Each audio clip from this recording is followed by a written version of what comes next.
네, 국내외 경제 이슈 알아보던 시간입니다. 홍기빈 글로벌 정치경제연구소장과 함께합니다. 어서 오세요. 네, 안녕하세요. 네. 자, 지난달 미국 소비자 물가 상승률이 3.5%로 집계가 됐어요. 지난해 9월 이후 반년 만에 가장 높은 수치를 기록했는데 어떤 이유로 보고 계시나요? 예, 여기서 주목해야 될 점은요. 이 물가 상승률 그 숫자 그 자체도 있지만은요. 네. 그 구성 비율입니다. 그러니까 그 상품 이 크게 그 우리가 소비자 물가 지수 상승을 얘기를 할 때 두 부분을 좀 나눠서 보는데요. 네. 상품 그러니까는 뭐 아주 쉽게 얘기하면 손에 만져지는 물품들이라고 생각하시면 되겠어요. 물질적인 물품들의 인상 가격이 있고요. 네. 서비스 부분의 인상 가격이 있습니다. 그런데 이 두 개가 이제 극명하게 차이를 보였는데 이 전자의 경우 그러니까 상품들의 물가 인상률은 굉장히 낮게 안정되는 추세를 보인 반면에 네. 주거비하고 서비스, 인건비라든가 각종 서비스 요금이 한 5.4%가 올라간 거예요. 네. 그러니까 이번에 물가 인상률을 주로 주도한 거는 이 서비스 부분하고 주거 상승비, 주거비 이렇게 볼 수가 있습니다. 네. 자, 소비자 물가에 순차적으로 반영되는 미국의 3월 생산자 물가 지수. 저희가 앞서서 리포트로도 전해드렸습니다만 지난달에 비해서 0.2%가 올랐어요. 네. 시장은 뭐 한숨 돌리게 됐다 이런 지적이 나오고 있죠. 예. 그런데 이 긴장을 풀기에는 좀 이르다고 저는 보는데요. 네. 아까 말씀드린 이런 현상, 그러니까는 상품의 가격은 크게 뛰지 않는데 서비스가 크게 뛰는 부분은요. 이 기대 인플레이션이 불이 붙은 상황이라 이렇게 볼 수가 있어요. 이건 네. 무슨 얘기냐? 원가의 비용이라든가 이런 부분들이 크게 그 상승 압력이 높지 않다 하더라도 사람들 스스로가 이게 물가가 뛸 것 같다라고 하는 생각, 그러니까 기대나 예측이 워낙 강하기 때문에 임금을 좀 더 달라, 그다음에 집세를 좀 더 올려달라 이런 식으로 해서 서비스 비용이 올라가는 거거든요. 네. 그래서 지금 하신 대로 이 생산자 물가 지수가 낮게 나오고 이게 선행 지수니까는 그렇게 쭉 이어질 가능성이 있습니다만은 네. 만약에 서비스 부분에서의 기대 인플레이션을 제대로 잡지 못한다라고 한다면은 비용 상승의 압력이 적어진다 하더라도 인플레이션은 그대로 갈 위험이 있어요. 그러니까 네. 지금 금리 정책이라든가 이런 부분으로 이 기대 인플레이션을 어떻게 대응하느냐라고 하는 게 중요한 지금 시점일 겁니다. 네. 이 금리 말씀을 하셨는데 미국 연준의 금리 인하 시점이 그래서 예상보다 좀 미뤄질 거다라는 분석이 많거든요. 네. 어떻게 보시나요? 예, 그렇습니다. 방금 말씀드린 대로 이 기대 인플레이션을 잡기 위한 가장 중요한 그 무기 하나가 금리 정책입니다. 네. 금리를 만약에 이 시점에서 완화를 한다든가 조금 낮춘다든가 하게 되면은 그나마 좀 잡힐 뻔하는 이런 이 기대 인플레이션이 다시 불이 붙으면서 이제 올라갈 가능성이 있거든요. 네. 그러니까는 지금 시점에서는 이 미국 연준이 인플레이션 이 금리 인하의 시점을 갖다가 낮추든가 아니면 아예 올해 불가능하지 않느냐 이런 예측까지 지금 많이 나오고 있어요. 그래서 이거는 뭐 자연스럽게 이어지는 일이니까 네. 당분간은 좀 금리에 있어서 좀 강경 기조가 이어지지 않겠느냐라고 하는 생각입니다. 그런데 지금 미 연준 내부에서도 오히려 금리를 인상할 수 있다 이런 목소리도 있는 것 같아요. 어떻게 그렇습니다. 보시나요? 지금 제가 말씀드린 바로 그 기조가 되는데요. 네. 사람들은 지금 몸이 달아있죠. 그 주식시장이라든가 이런 데서는 언제 금리가 떨어지나 몸이 달아있는데 네. 기존에 얘기 나오는 거는 금리 인하의 시점이 늦춰진다 정도로만 얘기 나왔는데 네. 지금 매파 그러니까 강경세가 세지게 되면은 오히려 금리를 연내에 인상할 가능성도 있다. 지금 말씀하신 대로 그 현상이 나타나는 맥락이 지금 설명드린 바와 같습니다. 네. 자, 미국의 기준금리 인하 시점이 좀 미뤄지면 우리도 영향을 받을 수밖에 없는 상황인데 한국은행 금통위가 오늘 이제 기준금리를 발표를 할 텐데요. 어떻게 예상하시나요? 예, 인하는 힘들 겁니다. 네. 지금 미국 금리하고 우리 금리의 그 격차가 지금 2% 상태가 지금 쭉 유지가 되고 있는데 네. 우리로서는 지금 사실 우리도 지금 급하죠. 지금 부동산 PF라든가 여러 문제가 있어서 빨리 금리를 낮출 수 있으면 제일 좋은데 네. 우리가 2% 이상 미국의 금리하고 이 차이가 나는 거는 조금 무리스럽다고 봐야 될 거예요. 네. 그래서 지금 우리나라에서 지금 긍정적인 거 하나는 우리나라 내부에서의 물가 상승 기조가 어느 정도 잡히고 있으니까 금리 인하가 좀 임박한 거 아니냐 이렇게 얘기하지만은 네. 지금 상황이 이러니까 우리도 지금 보기 힘들 것 같고요. 네. 지금 한국은행에서 얘기하는 대로 올해 상반기는 힘들고 5월 이후에 미국 금리의 상황을 봐가지고 네. 많은 사람들이 예측하기는 아마 한 7, 8월 정도에 좀 가능성이 있지 않겠느냐. 네. 이렇게 예측을 하는 것 같습니다. 네.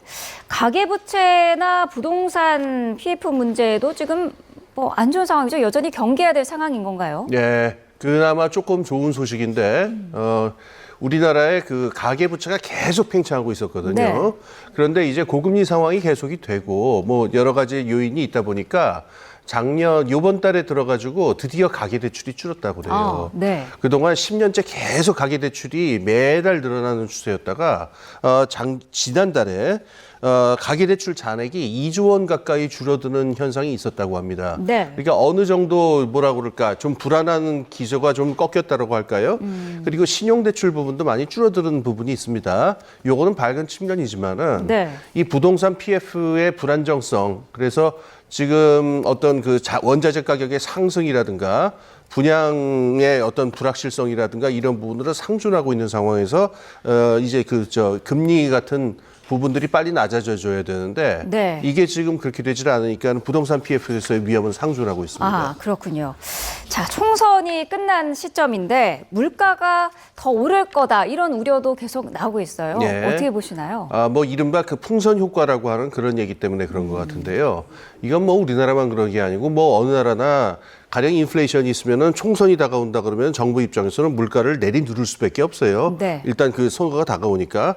하지만 지금 이게 언제까지나 계속될 수는 없는 거고, 네. 우리 뭐 선거 동안 그 여러 거 무슨 식자재 가지고서 막 말도 많고 그랬습니다만은 네. 그 풍선 효과 때문에 지금 말하자면은 그동안 억눌렸던 물가가 다 뛸 때가 아니냐. 아하. 그런 얘기가 지금 나오고 있는 거죠. 네. 그러니까 뭐 이건 두고 봐야 할 부분인 것 같습니다.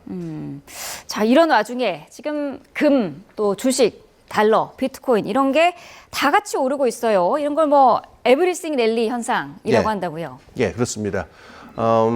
이 자산 시장은 원래 한쪽이 오르면 한쪽이 내려가게 돼 있는 게 어떻게 보면은 뭐 이른바 정상이라고 말할 수도 있는데 네. 자산마다 특징이 있고 그다음에 위험도가 다르기 때문에 따르게 움직여야 되는데 지금 말씀하신 것처럼 지금 뭐 미국 주식, 일본 주식, 뭐 비트코인, 뭐 금값 할 거 없이 지금 대부분 다 뛰고 있거든요. 네. 그러니까 자산 시장이 지금 왜 이러냐? 그래서 이게 모두 다 뛰는 그야말로 망둥이도 뛰고 잉어도 뛰고 목침도 뛰는 이런 네. 상황 아니냐. 그게 지금 everything rally 이게 나타나고 있어요. 지금.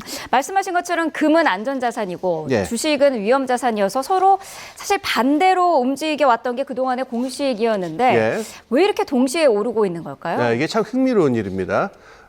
지금 말씀하신 거는 교과서적으로는 맞는 얘기예요. 네. 주식이라고 하는 건 위험도가 있고 금이라고 하는 거는 위험도가 없는 자산이니까 한쪽으로 쏠리거나 해야 되는데 왜 둘 다 쏠리느냐.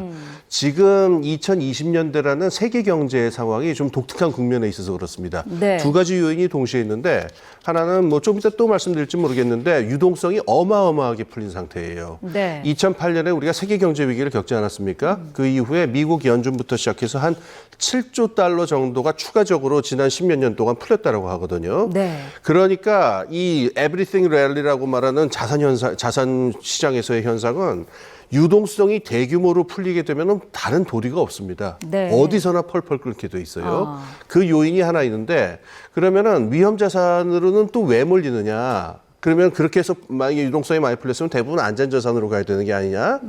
지금 기술 전환기입니다. 지금 AI가 지금 인공지능이 나왔죠. 그다음에 로봇이 나왔죠. 그다음에 뭐 나노라든가 바이오 같은 여러 부분에서 기술 전환이 있기 때문에 네.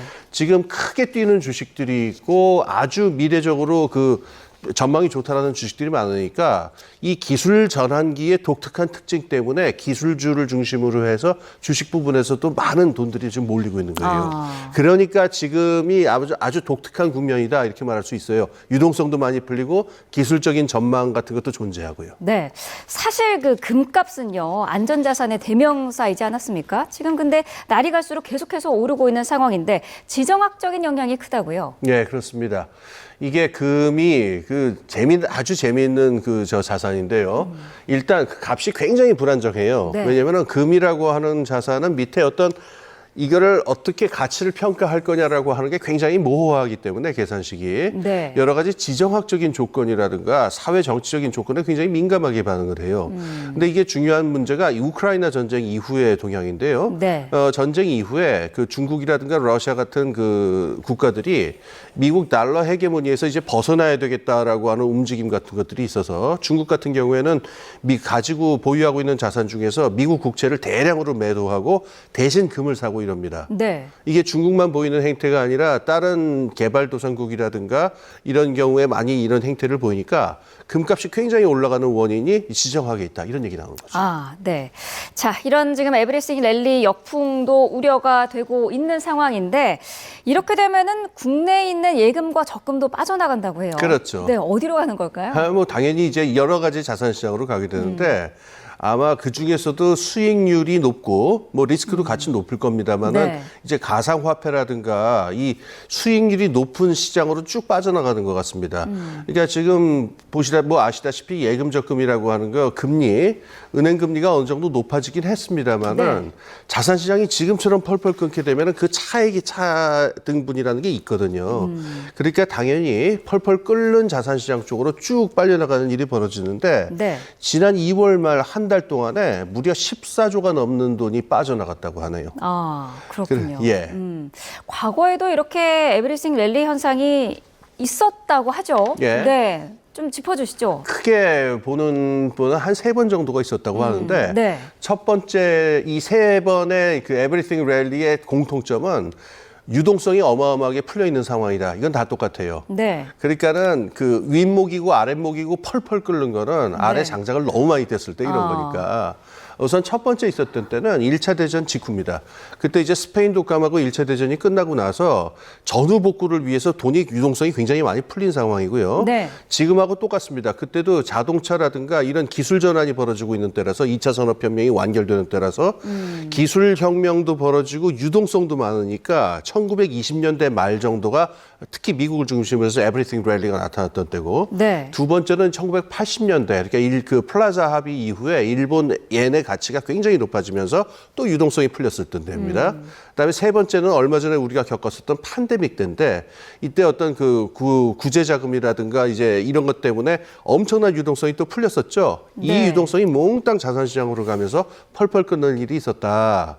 제가 이제 개인적으로 보건데 지금 벌어지는 에브리띵 랠리를 보자면은 아까 제일 처음에 말씀드린 1920년대 상황이랑 굉장히 닮은 데가 있지 않느냐 저는 이렇게 봅니다. 그렇다면 지금 이어지고 있는 이 에브리싱 랠리 현상은 언제까지 계속될까요?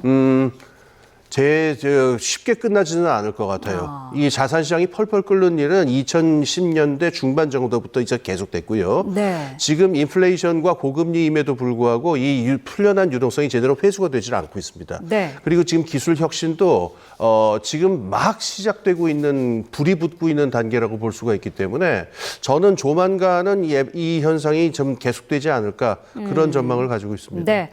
조만간은 이 에브리싱 랠리 현상이 이어질 것 같다라는 전망까지 해주셨습니다.